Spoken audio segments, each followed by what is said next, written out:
Hi, I'm Steve from Lily Wild, and today I'm here with Dafydd Morris Jones. Dafydd. We're in an amazing place. We're up on your farm somewhere in mid Wales. Tell us a bit more about where we are and what you do here. So yeah, we're right in the middle of mid Wales. We're about 12 miles from the coast. We're at that sort of threshold of the Cambrian Mountains that rises up behind us over here. We're sat in my bottom field, right next to a stream, and we've got a 170 hectare hill farm. A third of which is fields like this and some really beautiful traditional hay meadows, all acid grassland, and then it rises up to 2/3 of our farm being the Heather Mountain that we see behind us. Lovely. Yeah, it's gorgeous. I couldn't imagine a better place. And we're sitting in a camping area or something. I mean, we've got a very nice sort of sitting area. We've got a campfire over to our right, and there's various other facilities dotted around. So yeah, no, we run a traditional campsite, which we've got in a field just over to our right over here. And then we've got a number of spots that we also use for camping at different points of the year. We use it with groups. We have weddings here. We have everything from sort of corporate training events and bike races through to families camping. fascinating. And then, yeah, we move people throughout the landscape. There are different parts of the farm that are pretty at different times of year. We can move it around our livestock as well. So when there's a lot of livestock in a field, you don't really want to add people to that mix. So it allows us to move people around a little bit. Brilliant. It sounds very much like what we've been doing with some of our nearly wild camping locations. Yeah. Similar idea, and trying to help work with the farm. Yeah. It really helps that we've got the one established campsite that our facilities are based in, our main facilities, but then we've got portable infrastructure that we can take in and out of any field we want, really. And as long as there's a bit of a drop to make the showers work, we can put a shower on top of a hillside without a problem. Yeah. So you're like many of the businesses that we've been talking to. I know, we've known each other a while now. I mean, you've got more than one enterprise, like most people living in rural areas. So, and I think the camping kind of links with some of the other stuff you do. So just tell us a little bit about all the different activities that you do to effectively earn a living across the piece. It's a lot, to be honest, and different ones take different priorities at different times. There are some years where I concentrate very heavily on farming. I'm also a translator. I'm also translator. English, Welsh, English to Welsh. Yeah. My degree's in Welsh, so it helps to have an excuse to hold that degree. Yeah, we're not going to go into Welsh because he shows me up very, very quickly with language. Go on, Dan. But then I'm also a consultant, particularly in sort of the rural sector, and within agriculture. I work with Farming Connect, and I was an agri-scope leader there. I also work in the outdoor sector. That's mainly in the summer, to be honest, but I was an outdoor instructor for a number of years, working off-site, and I thought I'd bring those skills back and run more stuff from here. So I used to teach mountain biking, climbing, caving, canoeing, the normal spread of stuff that outdoor instructors do. And I couldn't really imagine a better place to do it than here.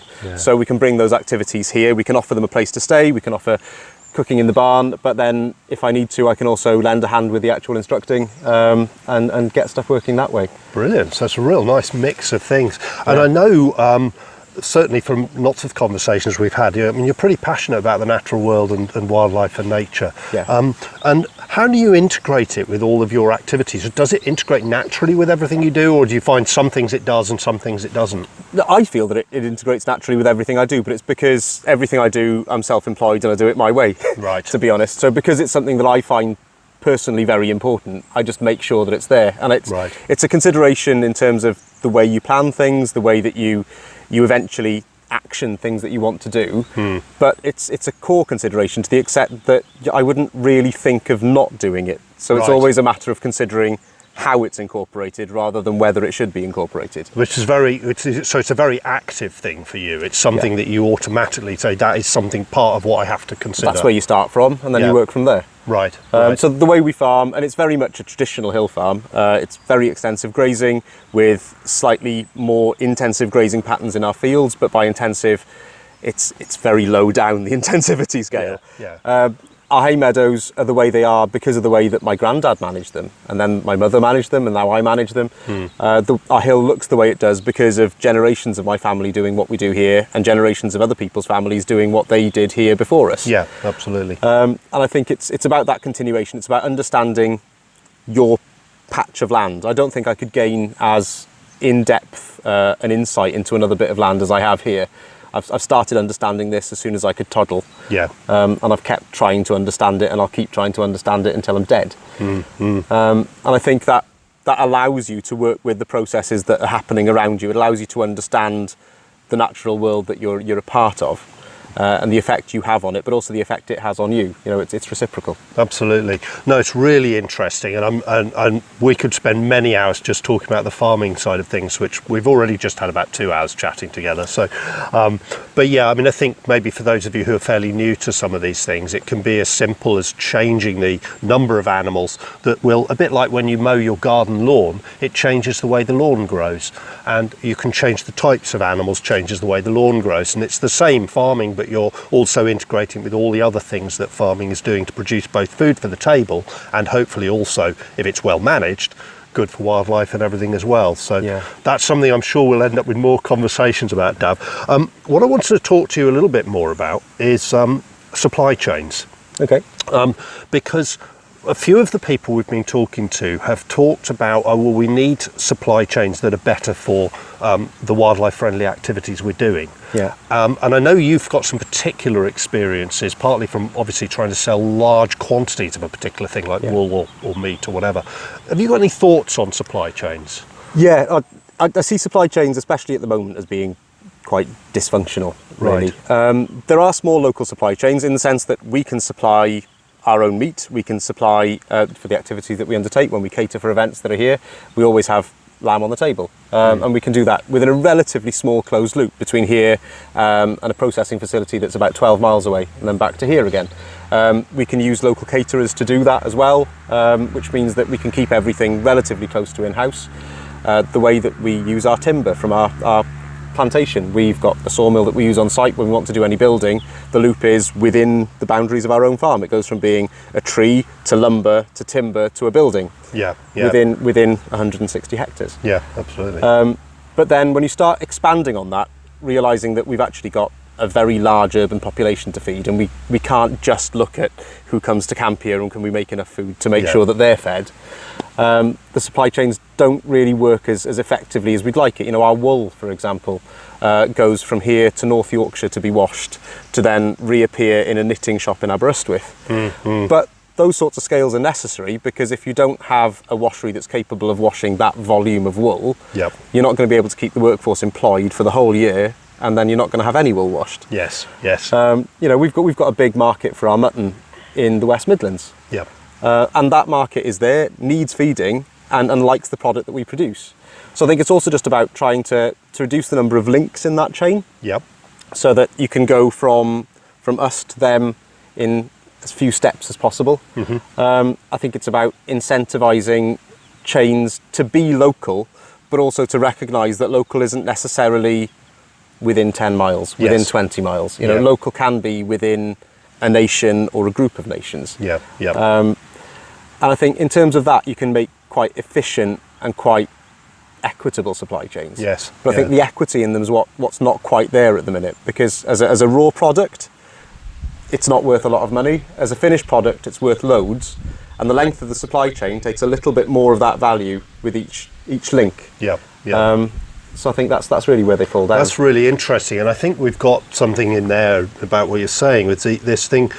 You can take something to a certain scale and be able to sell it locally, but as once you get up to a bigger scale, then you've got to be supplying it at a greater distance. And like you say, I mean, if we weren't doing that with our food, then everybody in an urban situation would be dying. So I mean, it becomes ludicrous. So I mean, it's trying to find that kind of balance point, isn't it? And there's something here about maybe more local, but not exclusively local, and more of particular type of product groups working together, rather than the whole thing just going miles and miles away for some remote processing to go somewhere else for construction, to somewhere else to product to come back again. Well, and keeping as many of those links, even if your customer is actually a moderately long way away, that the links in the supply chain at least are local. You know, from production through processing through to packaging and distribution. And that then might distribute 100 miles, 200 miles. But that at least those first steps are all kept locally, keeping it within the local economy, making vibrant rural communities, so that it's not just the production element that's kept here and everything else happens remotely far away, having gone through 3 collection centres on the way. One other thing I wanted to ask you about, Dafydd, we've been talking a little bit about the whole concept of nature-based and what it means, and for those of you who are interested, there's other videos on our YouTube channel and our website that are going to explain more about this whole issue of nature-based business, and Dafydd has been feeding in ideas and thoughts that have helped me with this. And one of the things I was wondering is, do you think from your perspective, with the sorts of things you're involved in, there is a value in trying to identify a unique selling point as being nature-based or nature-friendly to some extent, trying to find a way of making that more part of the product, like you were saying, almost saying it's a proactive core to everything you do. Is there a value in trying to make more of that and trying to promote that within the supply chains?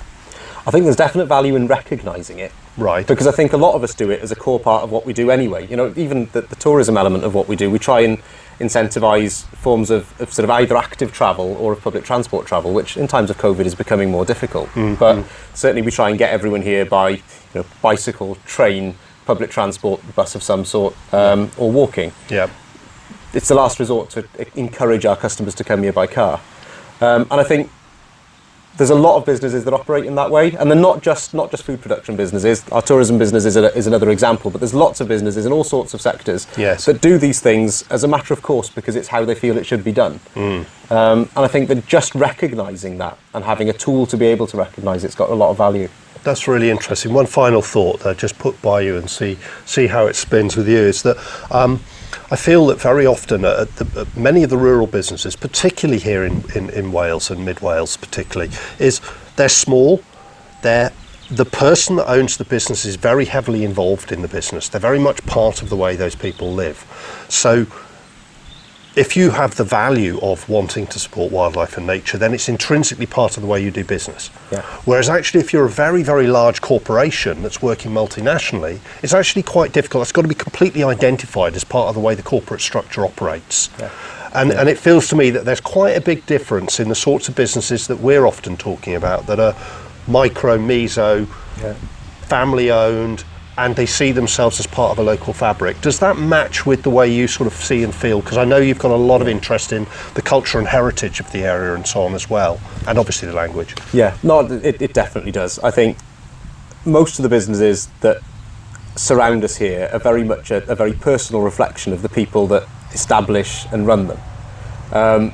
And their personal values come out in them to an extent, in a way that the personal values of a CEO of a multinational don't necessarily get reflected in every branch of their business. And I think there is something about sustaining and maintaining that pattern of small businesses and recognising that it's not about growth, it's not about making what's good about these small businesses grow so that they end up with sort of franchises or subsidiaries elsewhere that can do the same thing elsewhere. It's about allowing them to sort of subside and maintain themselves without growth, to be prosperous, but for that prosperity not to necessarily mean that they have to make a massive profit that allows them to continually expand their businesses. Because one of the things that makes them sustainable and one of the things that allows them to sort of express their core beliefs in their businesses is the fact that they're the scale they are. Yeah. And if you lose that, you lose their ability to then to colour the world around them, Lovely. I think that's a really nice way to finish up on, Dav, because it reminds me of that phrase harmony, and it's about working in harmony with nature, but it's also about the nature of our businesses being in harmony with the place and the nature that we're part of. Yeah. Really interesting chat, Dafydd. Thank you very much. Awesome, thanks. Look forward to more again. Obviously, as usual, we'll put links and stuff at the bottom of the video. I'll give you some crossovers to all of the different bits and pieces David's involved in. So for people who want to get in touch with Dav to come and camp, or maybe you just like to come and learn some Welsh and have a translator, then obviously it's all available. Look forward to seeing you again soon. Thanks very much, Dafydd. Thank you.